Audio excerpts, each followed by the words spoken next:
Good evening, everyone. It's really lovely to be streaming live to talk to you from my lounge room to you in your lounge room. I'm Gillian Mason. I'm the manager of the Stroke Research Register, which is part of the University of Newcastle at Hunter Medical Research Institute. We work together with Hunter New England Local Health District as well. And this evening, I have the great privilege of hosting a couple of my research colleagues to tell you a little bit more about their work and also how you can get involved. So we're broadcasting from Newcastle in New South Wales. That's a Awabakal land, and I want to respectfully acknowledge the traditional owners of this land, the Awabakal people. It's the Pambalong clan of the Awabakal Nation, and pay my respects to elders past, present, and emerging. So a warm welcome to you on whichever lands you're on. A little bit about the format. You could tell us where you're watching from around the country by typing something in the comments underneath the Facebook video or the YouTube video. Anything you put in there can be where you can ask a question, but we will see that backstage. So with me, I've got a couple of members of the team. We'll be able to answer your questions live. So please take the opportunity. Treat this as if we were all together in a physical space. Wouldn't that be nice? And join in with the conversation. So after we have a couple of live streamed presentations, you'll also have the opportunity, if you want to jump into a video chat. So we have Professor Coralie English, Dr. Kirsten Coupland, Dr. Dawn Simpson, and also there's a very loud noise going on in my house. I'm not sure if you can hear that, but Dr. Maddie Hinwood is going to be joining us as well. And yeah, you can jump into a video chat and talk to them. What else have we got? I think that's all about the format. If you do need any help as we go along, you're very welcome to email the Stroke Register email address. And when I'm finished talking, I'll put that just in the comments as well.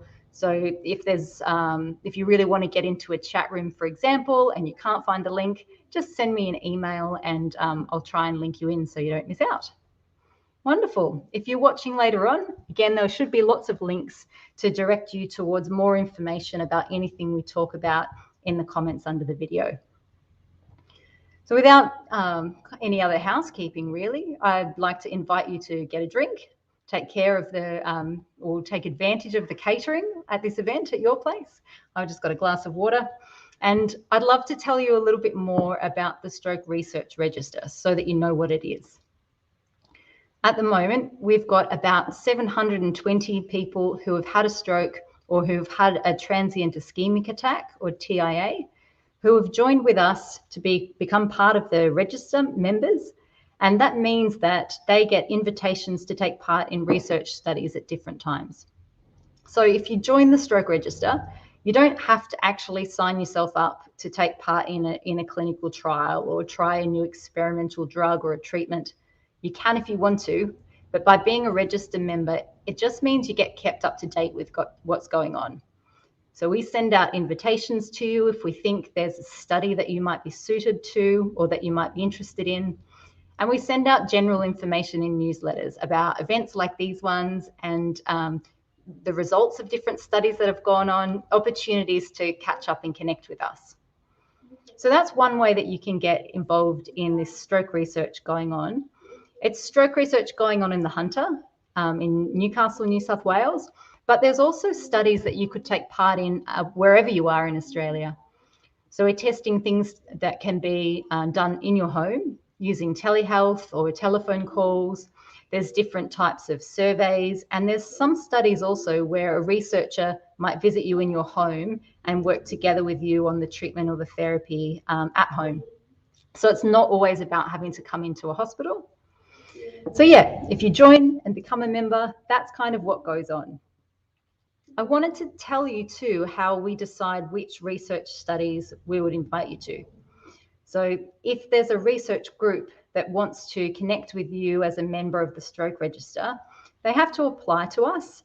And we have a team of neuroscientists, doctors, survivors of stroke, and other researchers who have a look at that application. And we make sure that it's a study that's approved by a human research ethics department. So it can't be anything from a company looking to make money or anything that might be deemed as not suitable to be a proper research study. If we approve that study, then we don't automatically hand out your details to that team. What we do is we would reach out to you, ask you if you're interested, and then if you say yes, we'll link you up with the researcher. So there's kind of no pressure, but absolutely we want to keep you up to date with things that you could take part in and ways that you could contribute to generating new knowledge about stroke treatments and recovery. So that's how that part works. There's one other main way that you could get involved and contribute to the new evidence, the new knowledge around stroke recovery and treatment in Australia. Some members of our stroke register have decided to come and work with us to be part of research teams. And I think that's pretty great. That means that people who have a lived experience of a condition could come in and talk to researchers about what is it about their lived experience that the researcher or the clinical person, health professional, maybe isn't thinking of when they're designing a study. There's about 13 different people who live with stroke who are working in different sorts of roles together with research teams at the moment. And that can involve all sorts of things. It might be that you're involved on an advisory committee just at the start of a project to kind of help design the treatment or the approach and then see that through. Or it may be that you opt to just take part in small parts of it. For example, you might be someone who has tried some rehabilitation therapy with a new device, or tried some rehabilitation therapy with telehealth support or video calls, and you know what that felt like. And you've learned what things worked for you, what things didn't, what things could make it easier for people in the future.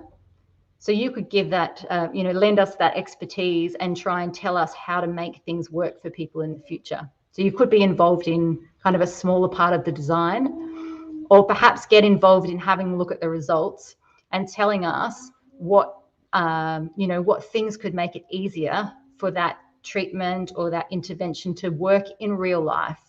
Is there anything that we've missed after we've looked at things in a scientific way? What else is going on? So we really appreciate people getting involved at all different levels. Maybe you just want to be a lurker and kind of see what's going on and keep informed, give yourself new knowledge that you could take to your health professionals to ask about. Maybe you want to take part in a study, or maybe you want to really get involved in helping us shape the research that's going on.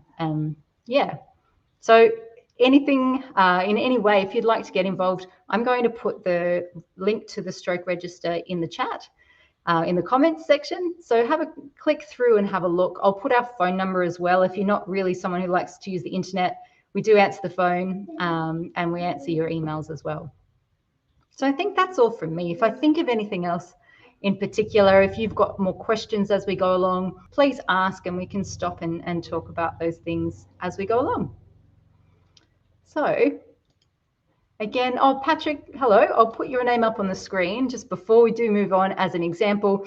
Patrick's saying good evening, but this is how your questions work. So if you type a comment underneath the Facebook video or underneath the YouTube video, then we will see it and we can ask a question to the researcher. So I'd love to welcome Dr. Kirsten Coupland up. I'm not going to give you a big introduction, Kirsten, because I'd love to hear that from you. If you'd love to tell everyone a little bit about why you got into research, and then launch into telling us a little bit about some of the work that you're doing now at Hunter Medical Research Institute.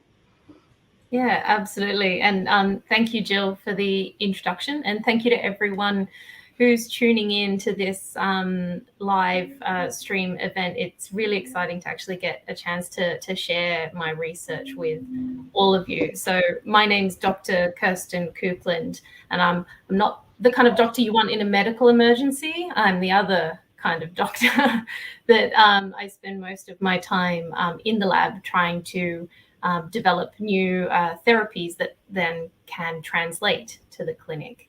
And I suppose I got into research because I liked solving problems, and I always enjoyed science at high school, and it's just sort of taken up from there. And if you have the opportunity to work on tricky problems every day, that's me in my happy place. So I'll bring up my presentation, so that I can talk to you about one of my projects that I've got going on at the moment that I think is particularly interesting.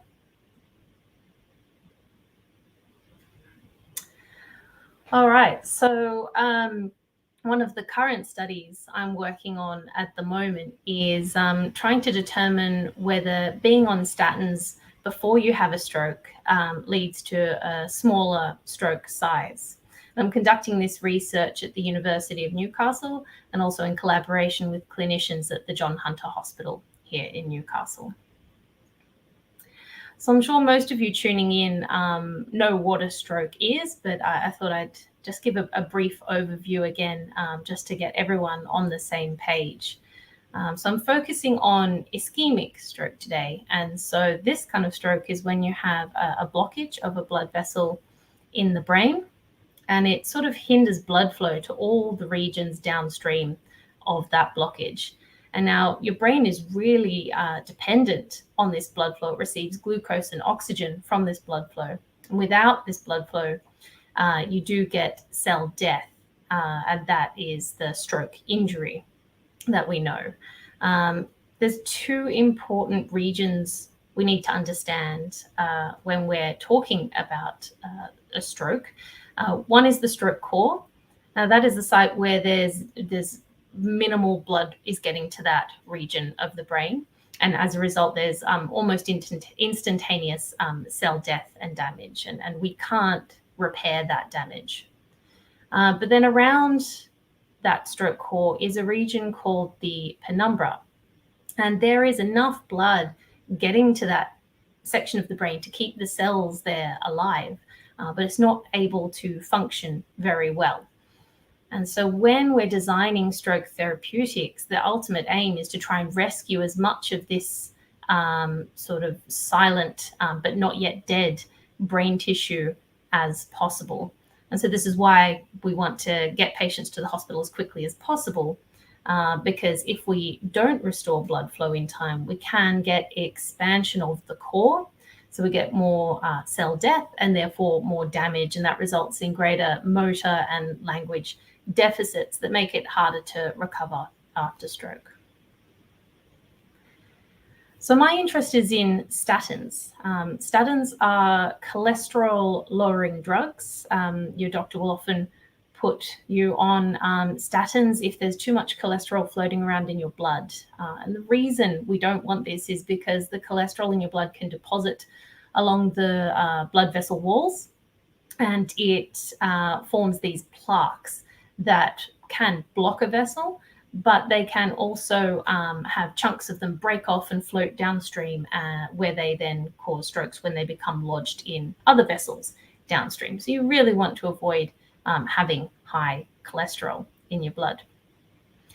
In the context of stroke, statins are already commonly prescribed to patients who have had a stroke. There may be a few of you in the audience who are already on statins.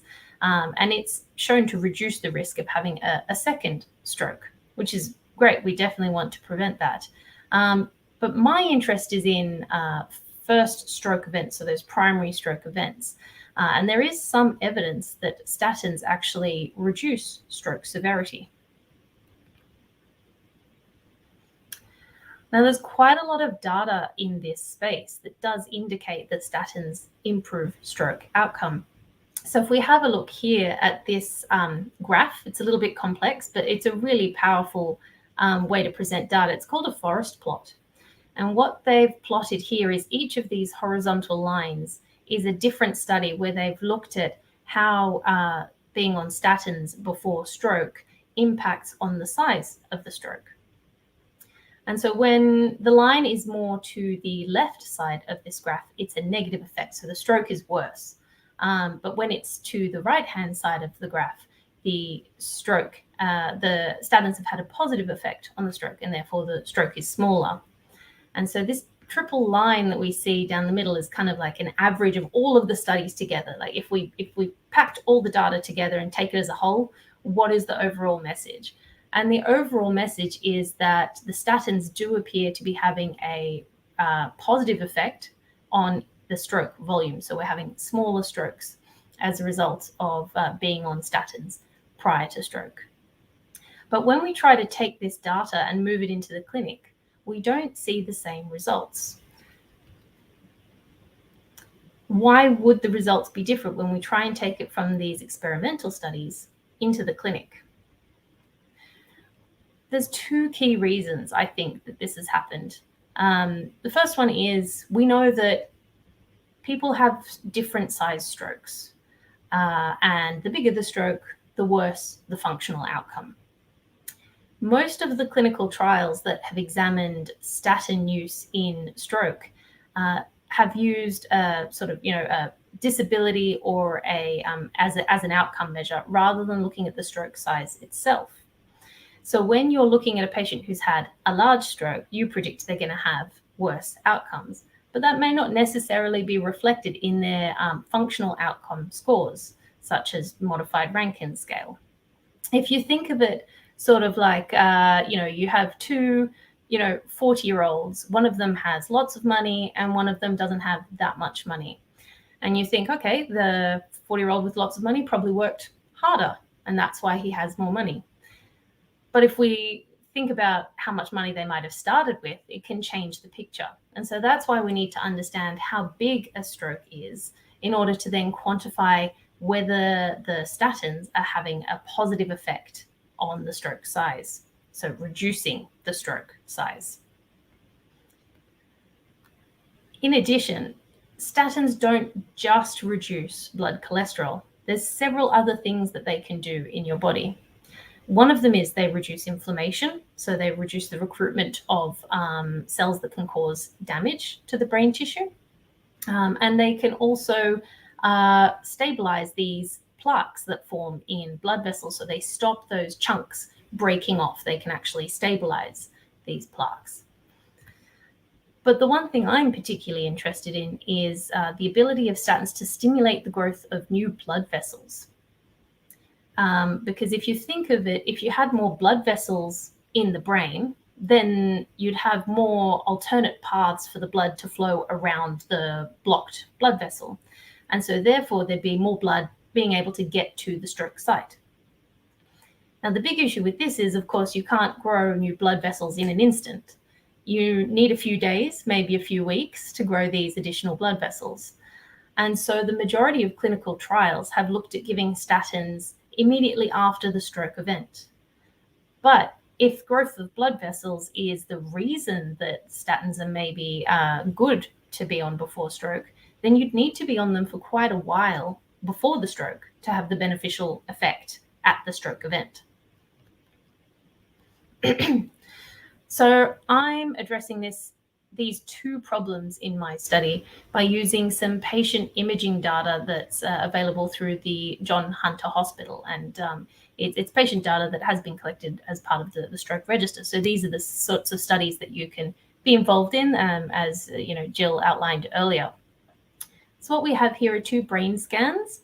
One is taken at admission to hospital about 5 hours after the stroke. And the follow-up scan is taken at about 1 day after stroke. And you can see here in white the actual stroke itself, where the brain tissue has died. And then if we look over here at day 1, you can see that the stroke is actually larger than the original size. So using this kind of imaging to quantify how much a stroke has grown from time of admission to 1 day after the stroke, we can actually determine in a really accurate way how severe a patient's stroke is. We can then map that back to whether they were on statins at time of admission to hospital. And in that way, we can then determine are patients who are on statins prior to stroke in general having one, smaller strokes, or maybe they're having less stroke growth over the 20-hour period. Now, we can also use this patient imaging data in a really nifty way to measure how many blood vessels there are in the brain. And we do this using a measure called delay time, or we call it DT for short. So delay time measures the delay in transit of blood from one spot to another spot. And of course, the slower the blood flow, the greater the delay time. The slower the blood flow, the greater the delay time, the less blood is actually getting to different regions of the brain. And so we can do some fancy maths and comparing these two, so comparing the fast blood flow of the 2-second delay to the slower blood flow of the 6-second delay, we can then calculate how many blood vessels are present in the brain.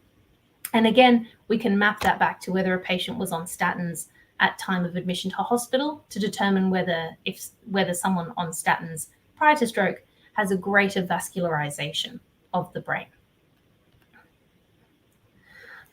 So what do we think this study will show us? If we do find that there is evidence that statins are having a positive effect for stroke patients, we'll need to do a larger clinical trial.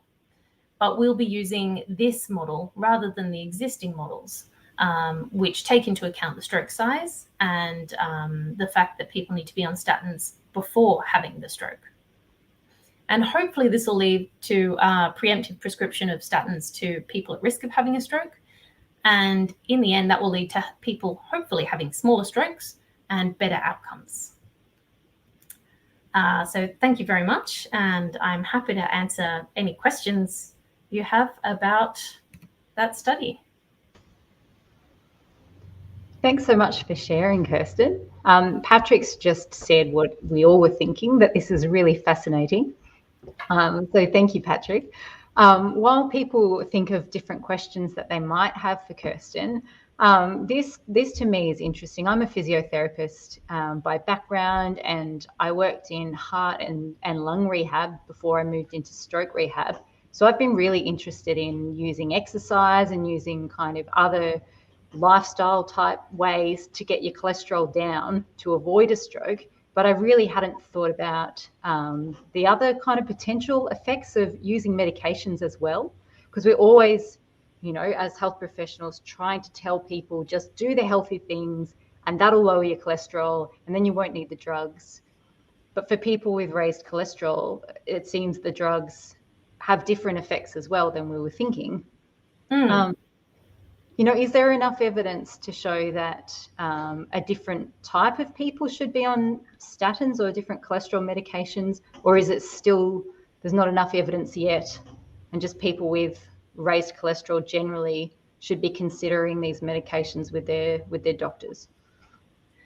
I can't really comment too far on that because I'm not a medical doctor, but you know, I think one of the things we need to remember is that high cholesterol isn't purely due to lifestyle factors. There's a lot of genetic contributors that we still don't fully understand. And ultimately the risks of having high cholesterol are probably worse than, you know, if it left untreated, the consequences could be far more severe. So if you find a way of managing high cholesterol that works for you, whether it be exercise or diet or medication or any combination of those, absolutely worthwhile taking it. Yeah.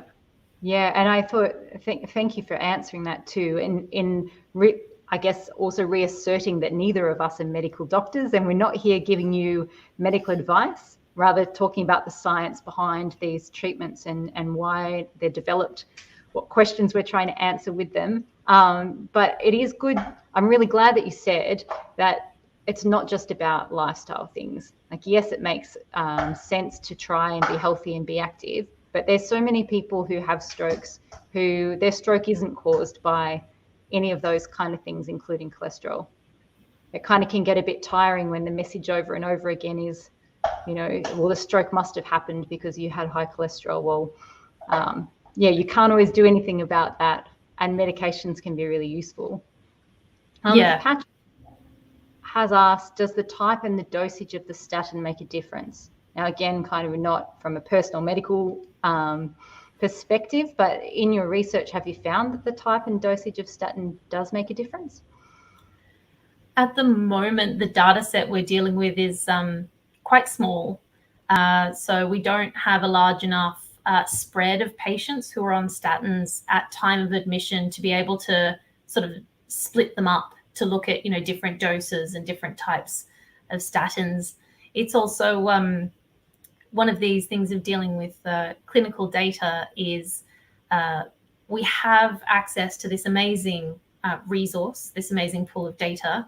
But when a patient is admitted to hospital for a stroke, the priority is to get them imaged and treat them as quickly as possible. So it's sort of a more tick box, are they on statins? Yes, no. Yeah, and that makes sense. Yeah, especially when just for kind of letting everyone know too how research works when you're in hospital in an emergency sense. So sometimes researchers will ask you or ask your loved ones if you're, in the middle of an emergency, whether you'll take part in research.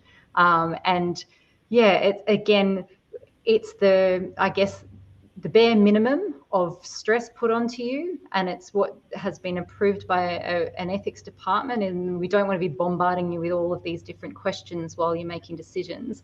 But if you do opt into a trial at that time, then yeah, blood samples, other samples can go, and your scans, for example, can be used and then looked at in this way.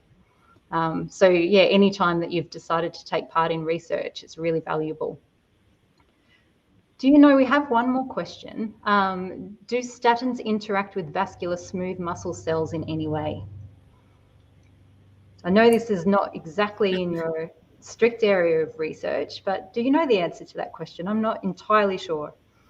They kind of more interact with the endothelial cells that sort of line the blood vessels rather than the smooth muscle cells themselves. So that's the main way, because when your blood is flowing through your vessel, you've got your endovascular cells, your endothelial cells there at sort of the coal face, and then around those is where your smooth muscle cells are wrapped. So they kind of contact the endothelial cells first and interact with those, and there's a lot of work in that space, and that's how it's thought that stimulates then growth of new vessels, is by stimulating those cells. Yep. Yeah, brilliant. It's fascinating, and we're really, really pleased that so much of this research is going on right here in the Hunter. I'm sorry, I'm looking in a few ways because I have a 7-year-old at home at the moment, and he's got some very pressing questions, but as I'm reading, they're not relevant to this conversation, so I'm going to answer you in a minute.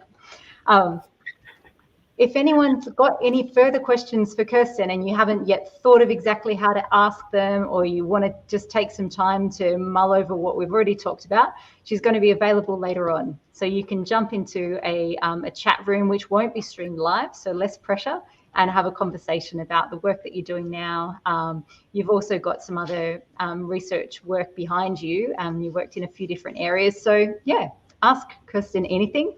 Thanks so much for joining us this evening. And I'm going to let you go backstage.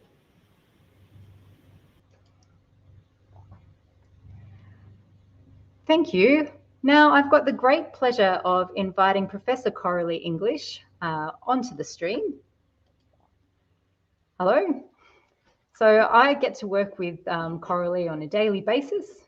She is the person who leads the Stroke Research Register, as well as a team of researchers who are working in the areas mostly in physical activity and exercise research, but other areas as well, which I'm going to invite you to share with everyone. If you've got questions for Coralie, again, just type a comment underneath the video and we'll ask them. And yeah, well, welcome along. Thanks, Gillian. So unlike Kirsten, I haven't organised a formal presentation. I thought I'd just come along and chat. I'm watching Mark in the corner and conscious that I do tend to talk fast. So that's why one of the reasons why I've asked Gillian to stay on and help me talk through, to give me the signal if I start to either go off on a tangent or talk too quickly. So yes, as Gillian mentioned, our team does a lot of work, and I'm really grateful to have a fabulous team that can take some of my harebrained ideas and turn them into something that is bigger than I ever could have expected, which is exactly what happened with the Stroke Register. So I work within a team. I'm going to tell you about a couple of the projects and areas that our research team is working in. But listening to the questions to Kirsten, I just wanted to also mention one of the other roles that I have, and that's around overseeing the Australian clinical guidelines for stroke management. So this, as Gillian said, we're not about being able to give medical advice in this forum, but I can tell you where to find what the best recommendations are for anything to do with management of stroke, right from the beginning all the way through to living well after stroke. So if you just, they're available through the Stroke Foundation website, through the Enable Me part, but if you Google Guidelines Stroke Australia, you'll find them fairly easily.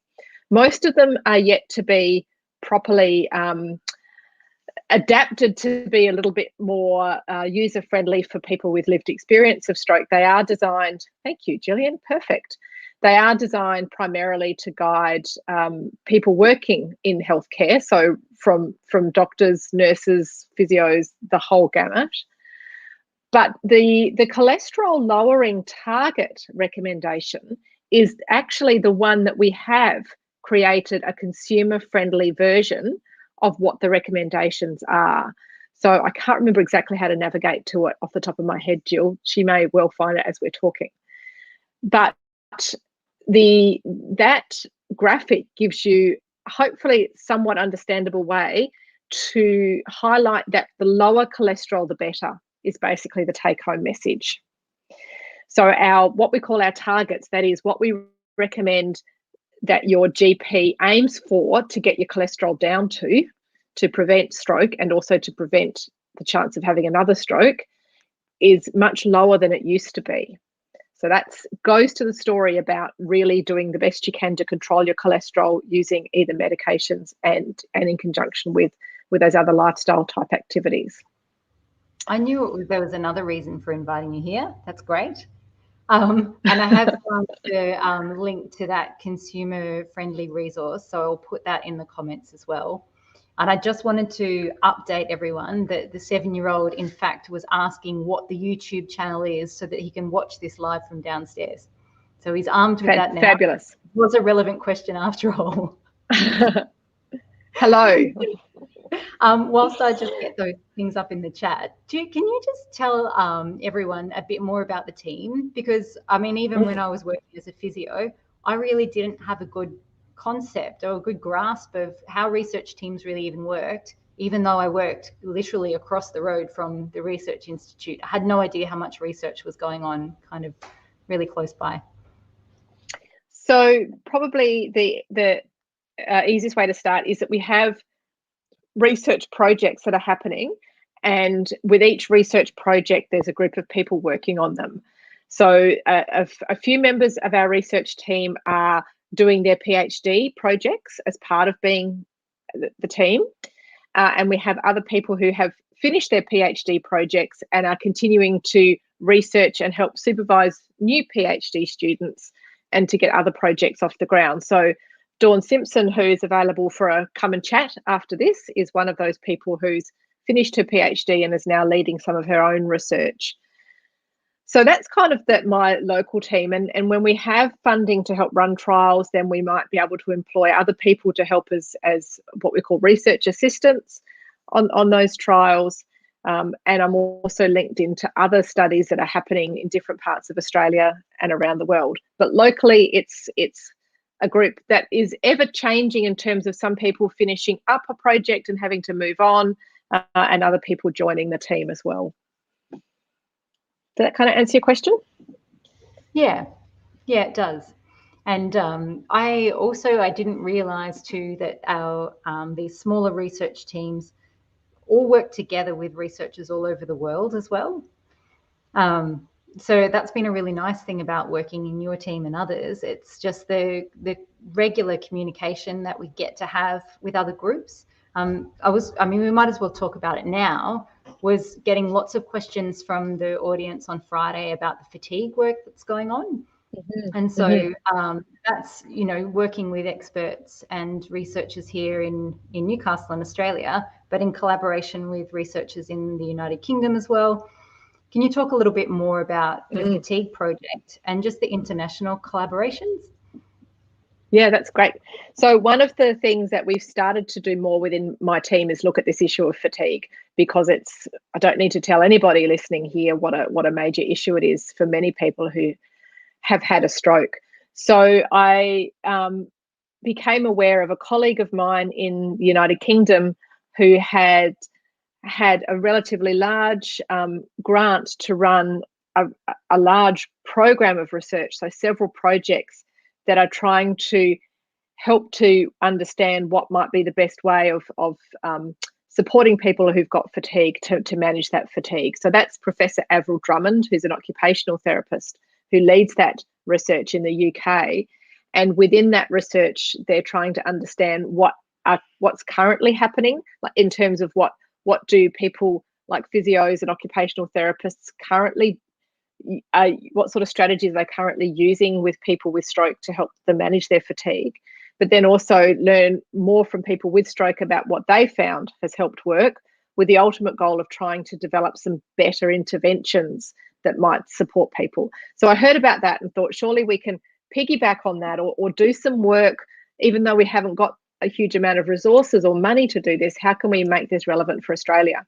So we started on that track. And so the other thing to say is I'm an academic at the university in the physio program. So that means I have access to students who like to do little projects. So they become the resources as well that can help. So this year we've just finished up doing a survey that I think is actually still open online. Gillian might be able to confirm that, where we've asked clinicians around Australia about what sort of strategies they're currently using in clinical practice. So that's taking what's been done in the UK, adapting it to Australia, and we'll be able to then put all that information together with what's happening in the UK to get some answers. And next year we will be doing a project, again, linked to the UK group, but asking people who've had a stroke more about their experiences of fatigue and what things have worked for them. So keep an eye out for that. And if you'd be willing to have a chat with one of the researchers about that next year, that will be really valuable. But the most exciting thing, I think, that's happening... Before you jump ahead, I have put the link to the health professional survey in the comments. So again, just a call out, if you're a health professional who's watching, if you work with anyone who has fatigue, even if you think you actually have not much experience or you don't really know what the best approaches are, if you can help us to build up knowledge about what is currently being offered to people, the advice that's currently being given, any hacks or tricks that you've worked out, that'd be fantastic. So we do need some more survey responses from health professionals. And as Coralie said, if you're a person that lives with stroke, next year, that's when we're going to be looking to talk to you about what you already do. While we wait for the science to catch up, we just need to know what's working for people, what's not in the meantime. So if you join the stroke register, we can keep you up to date about the part for survivors of stroke to feedback. I'll throw back to you if I haven't completely interrupted your chain of thought, Coralie. No, it was a lovely segue, because in terms of waiting for when those breakthroughs might happen, the other exciting thing that I can now tell you is that I'm going to be working again with people internationally on a project that is hoping to help move towards more breakthroughs for fatigue, is the easiest way of describing it. So it's a process called a roundtable, which means we are looking to find a group, not too big, but a group of the best people that we know working in fatigue from around the world, and working in fatigue from a neuroscience perspective or a drugs perspective or an occupational therapy perspective. We will have people with lived experience on this group as well for their perspective. And we'll be asking them about, what do we need to do to get some more breakthroughs? What do we currently know? What are the roadblocks? And how can we really push this field forward?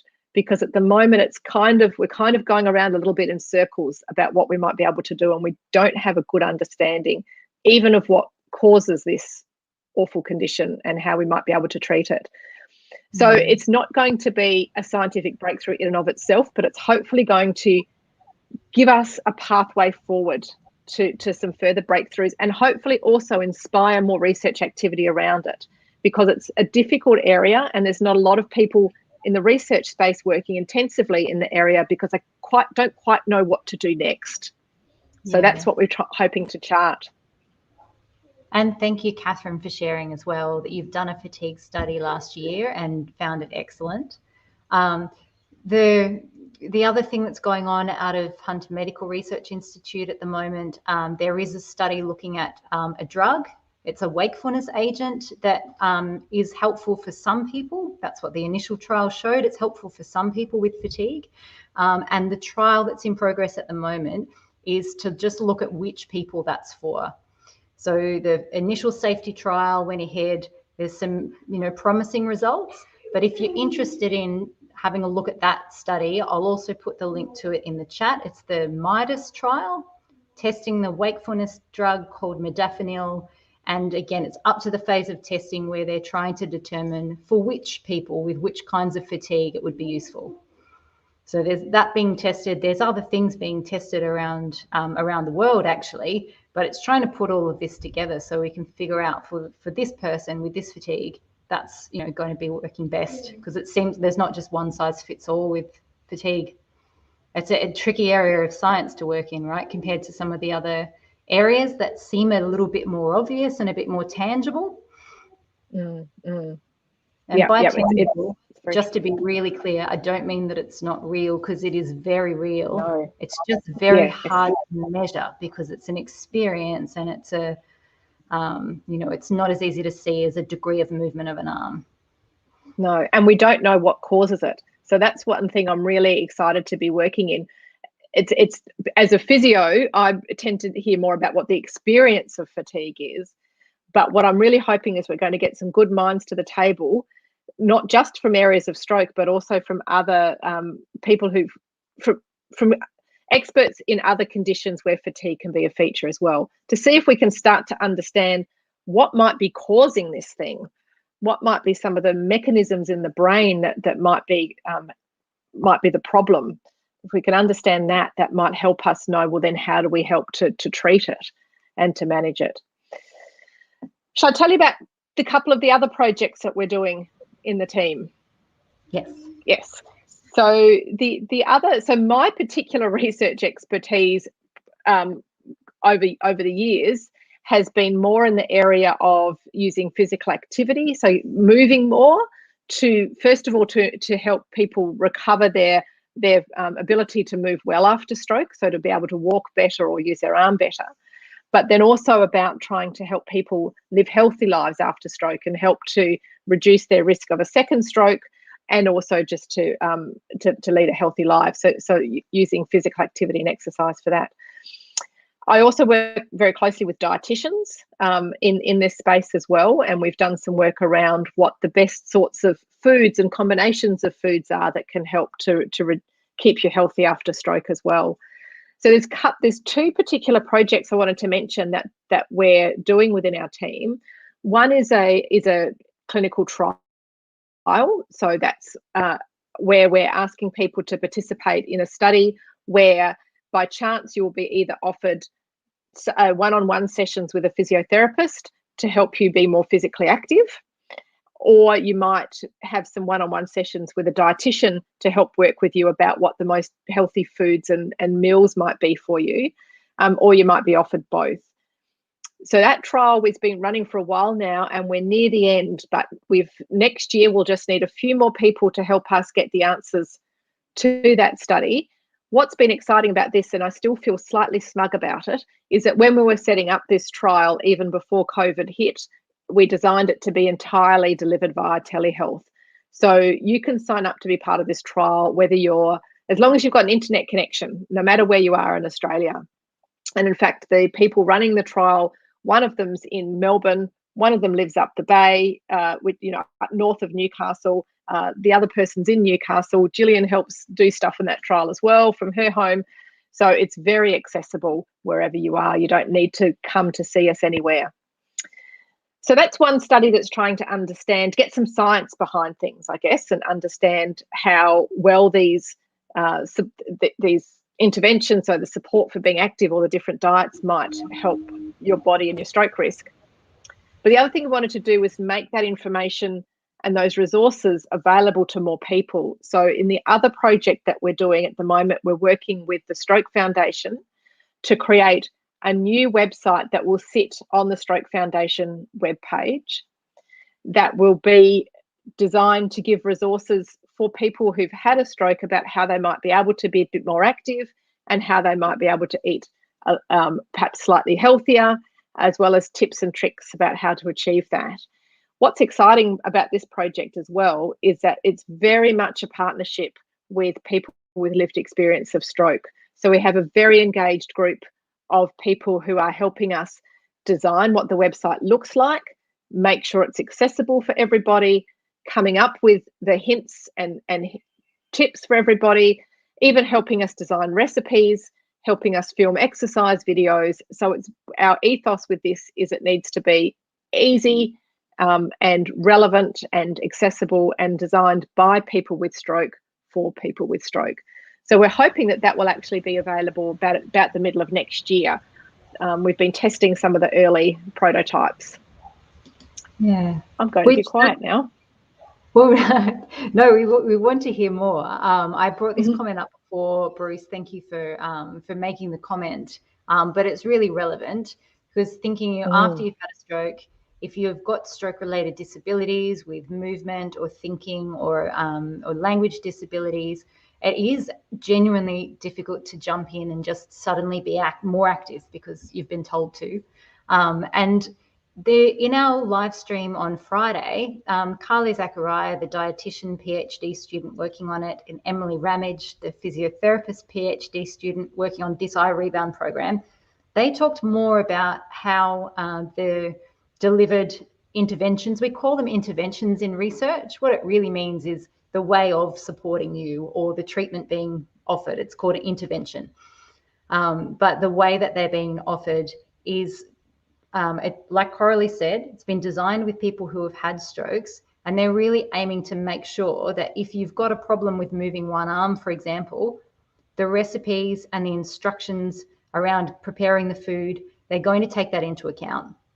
And there's hacks and tips and tricks there. The same as the exercise, it's tailored towards what you're able to do now at the moment. So it's looking to make it achievable.